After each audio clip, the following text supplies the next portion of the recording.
বন্ধুরা নমস্কার। আমি doctor Sukumar Ray, concentrate Kolkata trust থেকে কথা বলছি। সবাইকে নমস্কার জানিয়ে আজকে আমি টপিকটা শুরু করব। তার আগে আমি একটা জিনিস কথা বলে দিই যে আমার মূল লক্ষ্য হচ্ছে মানুষের মধ্যে একটা অ্যাওয়ারনেস নিয়ে আসা হোমিওপ্যাথির প্রতি। যে হোমিওপ্যাথি এমন কোনো রোগ নেই যার মধ্যে কাজ করে না।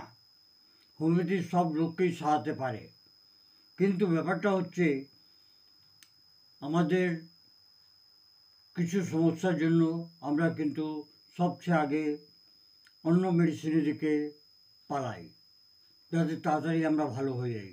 এই তাড়াতাড়ি করতে গিয়ে দেখা যায় যে আমার একটা রোগ তো ঠিক হয়ে গেল, কিন্তু দ্বিতীয় রোগ জন্মে গেল। আজকে আমার একটা খুব সিম্পল টপিক আছে, ওটা হচ্ছে acne, pimples and spots on the face. তার জন্য best homeopathic medicine acne, pimples আর স্পটসের জন্য হোমিওপ্যাথি খুব ভালো কাজ করে। অনেক সময় দেখা যায় যে মেয়েরা 5খানা ফেসিয়াল ক্রিম নিয়ে এসে একটা বাটিতে দিয়ে সবাইকে একসঙ্গে মেখে মুখে মাখছে। তার জন্য আরও কিছু কমপ্লিকেশন জন্মে যায়, আরও বাড়াবাড়ি হয়ে যায়, কিন্তু সমস্যাটার সমাধান হয় না। অ্যাকনি, পিম্পলস আর চেহারার উপরে কালো দাগ শুধু স্কিনের সমস্যা নয়, এটা শরীরের ভেতরে হরমোনাল ডিস্টারবেন্সের প্রবলেমও হতে পারে, কিংবা ইমব্যালেন্সের প্রবলেম হতে পারে। হোমিওপ্যাথি স্কিনের ভেতরে গিয়ে সমস্যাকে সমাধান করে এবং আন্তরিক সন্তুলনকে ঠিক করে। কজেস, কী কারণে এগুলো হয়? হরমোনাল ইমব্যালেন্স, হরমোনাল বদলাও। কিশোরাবস্থা, যখন যৌবনে পা দিচ্ছি আমরা, তখন এই সমস্যা হতে পারে। কিংবা 18 বছর পর পিসিওএস, যদি কোনো সিস্ট যদি চলে আসে ওভারিতে, তার জন্য হতে পারে। এক্সেস সিবাম, মানে শরীরে ত্বচার তেল উৎপাদনটা বেশি। পি অ্যাকনি ব্যাকটেরিয়া বৃদ্ধির জন্য।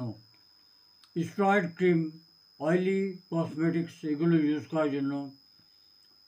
আসল কারণ হতে পারে কনস্টিপেশন, ভালোভাবে পায়খানা হচ্ছে না, জাঙ্ক ফুড, স্পাইসি ফুড, বাইরে খাওয়াটা বেশি খেলে এগুলো হতে পারে। কিংবা জেনেটিক টেন্ডেন্সি, মায়ের ছিল, ছেলে হচ্ছে, মেয়ের হচ্ছে। এর প্যাথোফিজিওলজি কী আছে? আমাদের স্কিনে সিবেসিয়াস গ্ল্যান্ড, অয়েল সিবম যাকে বলা হয়, তার নির্মাণ কিন্তু বেশি হতে আরম্ভ হয়ে যায়, সে শরীরের মধ্যে বেশিরভাগ তৈরি হয়। এখানে অয়েল আর ডেড স্কিন সেলস সঙ্গে মিলে পোর্সকে ব্লক করে দেয়, white heads and black heads, তখন এটা তৈরি হয় পিম্পল। ব্লকড পোর্স তে ব্যাকটেরিয়াল গ্রোথ হওয়ার সঙ্গে সঙ্গে ইনফ্লামেশন হয়, পেনফুল রেড পিম্পলস হয়। যদি ইনফ্লামেশন খুব বেশি প্রভাব করে, তাহলে সিস্টিক অ্যাকনি আর বাদে স্পটসের মধ্যে পাল্টে যায়। আমাদের কিছু বেস্ট হোমিওপ্যাথিক মেডিসিন, সবচেয়ে আগে সালফার 12C। পিম্পলসের মধ্যে অয়েলি সোয়েটি স্কিনের উপরে খুব ভালো কাজ করে। লাল চুলকায় এরকম দাগ যদি হয়, যদি সন্ধ্যেবেলার দিকে বাড়ে, তাহলে আপনারা সালফার নিতে পারেন। গরমটা সহ্য করতে পারে না, চেহারার উপরে জল দিলেই জ্বালা হয়। ডার্টি লুক, এরকম যদি স্কিন থাকে, তাহলে এই ওষুধটা খুব ভালো কাজ করে, সালফার 12C। 2 ফোঁটা নিয়ে আপনি দিনে 3 থেকে 4 বার নিতে পারেন। নেক্সট ওষুধ হলো আমাদের ন্যাট্রামিউর। হরমোনাল অ্যাকনি, বিশেষভাবে কিশোরা অবস্থা, যখন যৌবনের দিকে পা দিলাম তখনই এই সমস্যাটা হতে পারে। চেহারার উপরে অয়েলি শাইনিং আর ছোট ছোট পিম্পলস, দানা হতে পারে। ইমোশনাল স্ট্রেস, দুঃখ এবং খুব দুঃখটাকে চেপে রাখে, এরকম ছেলেমেয়েরাও আছে যারা দুঃখটাকে চেপে রাখে। তাদের যদি অ্যাকনি হয়, পিম্পলস হয়, তারা ন্যাট্রামিউর ওষুধি 12C পোটেন্সিতে নিয়ে খেতে পারেন। কিন্তু সবচেয়ে ভালো হয় যদি আপনার কাছাকাছি হোমিওপ্যাথিক ডাক্তারকে গিয়ে সম্পর্ক করেন। ন্যাট্রামিউরে অ্যাকনির পর কিন্তু কালো দাগ হয়ে যায়। ক্যালকেরিয়া সালফ খুব ভালো একটা ওষুধ, হলুদ রঙে পাস হয় আর পিম্পলসগুলো, দানাগুলো ব্যথা করে। ওল্ড অর্ডিনাল হিলিং অ্যাকনি, বারে বারে চলে আসে এই সমস্যাটা, ডিসচার্জ হয়, তার মধ্যে থেকে পুঁজ বেরোয়, কালো ইয়েলো আর স্টিকি, চিপকে যায়, ধরে নেয়। গরম জল দিলে কিংবা কোনো জিনিস দিলে সমস্যাটা কিন্তু বাড়ে। হিপার সালফার নেক্সট ওষুধই, খুব বড় ওষুধ, খুব ভালো ওষুধ, অনেক sensitive, painful, deep seated pimples ভেতর দিকে খুব জায়গা করে নেয়। হালকা করে ছুলেই, হাতে কিংবা আঙুল দিয়ে ছুলেই ব্যথা করে। সাপুরেটিভ পাস তৈরি করার টেন্ডেন্সি থাকে এই ওষুধিটার মধ্যে, হিপার সালফারের মধ্যে। স্কিন খুব রাফ হয়, খুরদুরে হয়, চেহারা উপরে দাগ দাগ ভাব হয়ে যায়।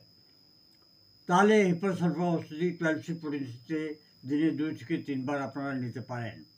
সাইলিসিয়া, সাইলিসিয়ার লক্ষণ হচ্ছে খুব ভেতর দিয়ে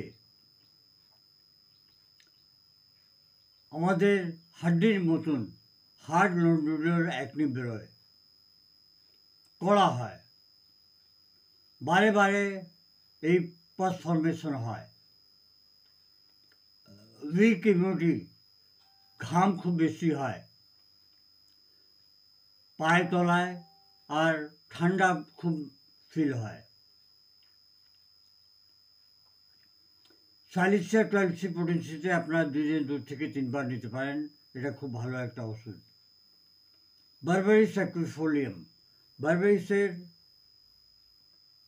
লক্ষণ হচ্ছে এটা খুব একটা বড় ওষুধই অ্যাকনির জন্য আর পিম্পলসের জন্য, আর পিগমেন্ট যদি হয়ে যায় ওর জন্য। আর ডাল কমপ্লেক্সন থাকে, চেহারা উপরে কোনো সাইন থাকবে না, সব সময় মনে হয় যে হারিয়ে গেছে, এরকম যদি ভাব থাকে, তাহলে বারবেরিস ভালগারিস 12C পোটেন্সিতে দিনে 2 থেকে 3 বার নিতে পারেন। ফ্রেশ অ্যাকনি এবং স্পট, এগুলোকে ঠিক করার জন্য এটা খুবই একটা উপযোগী ওষুধ।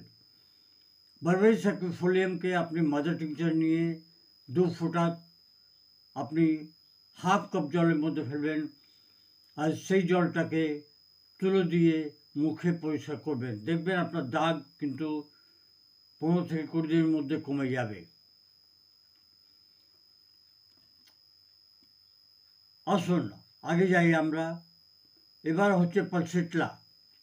পালসিটলা একটা খুব ভালো ওষুধ, যেটা মেয়েদের মধ্যে হরমোনাল ডিসব্যালেন্সটাকে, ইমব্যালেন্সটাকে ব্যালেন্সে নিয়ে আসে। Oily skin with hormonal acne in young girls, যারা জুয়ান মেয়ে তাদের মধ্যে পিম্পলস হয় এই কারণে। সন্ধ্যাবেলার দিকে খুব বেড়ে যায়, ওপেন এয়ার, খোলা বাতাসে কমে যায়। কিন্তু এই মেয়েদের কিংবা ছেলেদের, পালসিটার ছেলেদের টেম্পারামেন্ট খুব নর্মাল হয়, কোমল হয়, স্বভাবটা খুব নরম হয়। এরকম পেশেন্টদের আপনারা 12C পোটেন্সিতে দিনে 2 থেকে 3 বার দিতে পারেন। ক্যালিব্রোমেটাম 8 নম্বর ওষুধ। ক্যালিব্রোমেটাম ওষুধই খুব ঘন সবুজ আর লাল রঙের, যদি হোল লাইক মার্ক থাকে, মনে হয় ফুটো ফুটো হয়ে গেছে। বেশিরভাগ স্টুডেন্টের মধ্যে যারা রাত্রিবেলার দিকে পড়াশোনা করে আর স্ট্রেসের কারণে এটা হয়, এটা হচ্ছে ক্যালিব্রোমেটামের একটা লক্ষণ। ফোরহেড মানে এই সামনের দিকে আর ছাতির উপরে, বুকের উপরে পিম্পলস হয়, পেইনফুল যদি পিম্পলস হয়, তাহলে এটা খুব ভালো কাজ করে। নার্ভাস রেস্টলেস ছেলে মেয়েদের মধ্যে খুবই উপযোগী ওষুধ। ক্যালিব্রোমেটাম 12C পোটেন্সিতে নিয়ে খাবেন। মনে রাখবেন, একটা ওষুধের লক্ষণ আপনি মেলান, শুনুন ভালো করে, তারপর সেই ওষুধটা খাবেন। এই না যে ক্যালিব্রোমেটামের ওষুধের নাম শুনে, লক্ষণগুলো শুনে আপনি হিপাসালফার খাচ্ছেন, তাহলে আপনার লোকসান হবে, ভালো হবে না। এর জন্যই আমি বলি, বারে বারে ভিডিও শুনুন, ভালো করে শুনুন। লাইফস্টাইল ম্যানেজমেন্ট কী করতে হবে? Junk food, spicy food, dairy milk food, sugar, এগুলোকে কমান। ওয়াটার, জল 4 থেকে 5 লিটার পার ডে খান। কোনো স্টেরয়েড ক্রিম লাগাবেন না। আর ভালো ঘুম দেন, কমসে কম 7 থেকে 8 ঘন্টা। চেহারার উপরে বারে বারে হাত দেবেন না। বন্ধুরা, আজকের জন্য এতই। আবার আমি এই ধরনের ভিডিও নিয়ে আসবো খুব শিগগিরই। আপনারা বেল আইকনকে টিপে নেবেন একবার, যাতে আপনারা ভিডিওটা রেগুলার পান। ভিডিওটাকে শেয়ার করতে ভুলবেন না। আপনার প্রিয়জনকে অবশ্যই শেয়ার করুন এবং সাবস্ক্রাইব করে নিন। ধন্যবাদ। Long live homeopathy, long live Hahnemann.